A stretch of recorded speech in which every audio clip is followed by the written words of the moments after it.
বন্ধুরা, আমি আজকে আপনাদের এমন একটা রেসিপি দেখাবো যে অনেক সময় দেখবেন বাচ্চারা না শুধু ছানা খেতে চায়, তো চিনি খাওয়া বেশি ভালো না। তাই আমি এই ছানাটা দিয়ে একটু নলেন গুড় দিয়ে দুটো মিক্সড করে একটু গ্যাসে একটু জাল দিয়ে কিভাবে একটা মাখা সন্দেশের মতো তৈরি করবো। প্রথমে এই ছানাটা বানিয়ে নিয়েছি আমি, আর এই হচ্ছে নলেন গুড়টা। এতটা গুড় লাগবে না, এখানে রাখা আছে। এবার এই দুটোকে মিক্স করে একটু মিক্সিং এ ঘুরিয়ে নেব। এই দেখুন, ছানা হচ্ছে 500 গ্রাম দুধের অল্প একটু ছানা, আমি অল্প করেই দেখাচ্ছি, আর অল্প একটু গুড়। ঠিক আছে, এই দুটো জিনিস আমি এখন মিক্সারে একটু পেস্ট করে নেব দুটো একসাথে।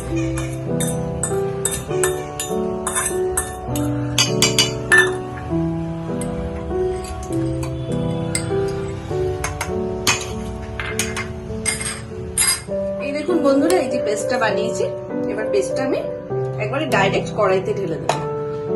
দেখুন হালকা হালকা করে নাড়ছি, কিছুটা গুড় আবার একটু শক্ত শক্ত ছিল, এবার গুড় তো আপনার কড়াইতে দিলেই গলে যায়, একটু ওয়েট করতে হয়।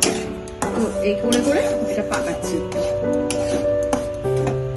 এই যে কালারটা আসছে আস্তে আস্তে। আর পাটালি গুড়ের তো আপনারা জানেন এমনি একটা সুন্দর গন্ধ, গন্ধ খুব সুন্দর বেরিয়েছে। ছানার সাথে আপনার পাটালি গুড়, এতে বাচ্চাদের কি সবসময় দোকানের জিনিসগুলো তো সবসময় ঠিক থাকে না, বাসি টাসি থাকে।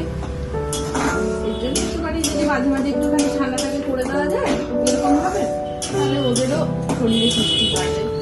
বা অনেক সময় ওদের মিষ্টি খেতে ইচ্ছে করলো, বেরোতে ইচ্ছে করলো না, ঘরে দুধ থাকলে একটু পাটালি গুড় যদি স্টকে থাকে তো করে নেওয়া যায়।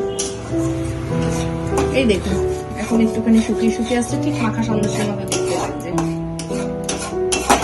আর সব থেকে কালারটা দেখুন খুব সুন্দর আসছে সন্দেশের মতো। দুটো দুধ হলে আর ভালো হতো 1 কেজি দুধে। তো ঠিক আছে, এটাই ছিল আমার ঘরে। আসলে ভাবলাম আপনাদের সাথে বন্ধুর থেকে খেয়েছি, আপনাদের সাথেও রেসিপিটা শেয়ার করি। দেখুন বন্ধুরা, এই হয়ে গেছে। না এমনি তো আপনারা জানেন কেনে যাবে, এর জন্য আমি আর করছি না। এই হয়ে গেছে, এবার আমি নামিয়ে ফেলছি। অল্পই হয়েছে, কিন্তু এবার খেতে কেমন হয়েছে ওরা খেয়ে বলবে। দেখ এবার খেয়ে কেমন বল। দারুণ, তো গুড। আজকের মতো এখানে ব্লগটা শেষ করলাম।